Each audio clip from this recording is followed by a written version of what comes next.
Welcome to the 2012 Bloodborne Pathogens training. The objectives for today's training are explaining what a bloodborne pathogen is, discuss what the most commonly contracted bloodborne diseases are, learn how bloodborne pathogens are transmitted, learn about the prevention of bloodborne pathogens, where to get the right tools and equipment to properly handle and dispose of blood and fluids, and what actions to take in the event of a possible exposure. In addition to the content that we will be covering in this presentation, there will be a pre-test to test what you think a bloodborne pathogen is, and a post-test consisting of 5 multiple-choice and true-false questions.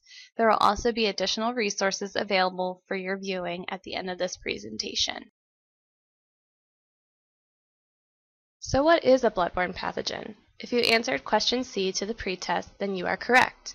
A bloodborne pathogen is a microorganism that is present in human blood and can cause disease. Examples of bloodborne pathogens that we will be focusing on today are HIV/AIDS and hepatitis B. So what is HIV/AIDS? HIV, or human immunodeficiency virus, is a virus that attacks the immune system, the body's defense against infection. HIV uses healthy white blood cells to replicate itself, breaking down the immune system and leaving the body more susceptible to illness. AIDS, or acquired immune deficiency syndrome, is the late stage of the HIV infection. An HIV-positive person is diagnosed with AIDS when their immune system is so weakened that it can no longer fight off illness. So what are the symptoms of HIV/AIDS? Many people who develop HIV or AIDS do not develop symptoms at first, but those who do experience the symptoms include flu-like symptoms such as fever, headache, tiredness, and enlarged lymph nodes in the neck. So what is the prognosis for this disease? Right now, there is no known cure or vaccine for HIV or AIDS. There is medication, however, that is available that can improve quality and length of life. The treatments may not work for everyone, and there could be possible harmful side effects. It could take several years before HIV breaks down a person's immune system and causes full-blown AIDS. The next bloodborne disease we will be focusing on is hepatitis B. So what is hepatitis B? It is the inflammation, the irritation and swelling of the liver due to the hepatitis B virus. Hepatitis B takes approximately 1 to 6 months to appear, and the symptoms include appetite loss, fatigue, low-grade fever, muscle and joint aches, nausea and vomiting, yellow skin, and dark urine due to jaundice. So what is the prognosis for this disease?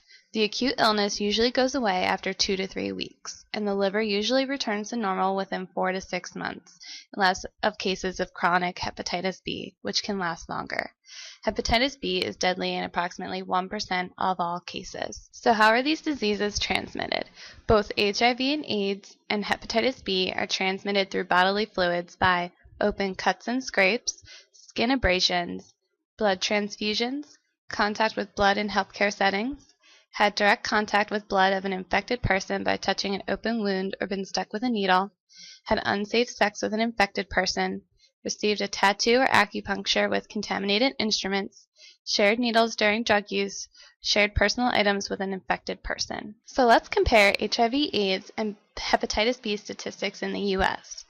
There are 314,911,902 total people in the U.S. population. Of those people, 1.1 million people are currently infected with the HIV/AIDS in the U.S.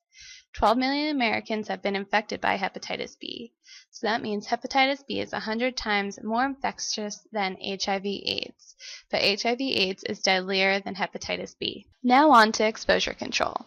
Only coworkers who have received proper training are authorized to administer treatment to other coworkers. All bodily fluids shall be considered potentially infectious material. Latex gloves and CPR masks should be provided in first aid kits and should not be reused despite being washed. Hand washing facilities should be readily accessible to all coworkers, and everyone must take the universal precautions approach to any potentially infectious bodily fluids. In the event of an exposure incident, make sure to follow the following steps. Report the incident to your manager and to the safety coordinator. The safety coordinator or your manager will then document the exposure incident. It will then be determined if the possibility for infection exists. After an exposure incident, the exposed must immediately be offered confidential medical evaluation and followed up, and a possible vaccine if available. It is important that when you clean up any potentially infectious materials to keep the following things in mind. Cleaning and disinfectant supplies are located in the first aid cabinet in the break room. Reusable first aid utensils should be washed in hot soapy water and soaked in a bleach water combo for at least 5 minutes and then sealed in a Ziploc bag. Please make sure to initial and date the bag. Cleanup kits are located in the first aid cabinet as well in the break room, and infectious waste containers and biohazard stickers are located in the first aid cabinet. Please make sure to properly label all appropriate bags. The person who performs the first aid is responsible for the cleanup, disinfecting reusable tools, disposing of waste, and ensuring that depleted supplies are reordered.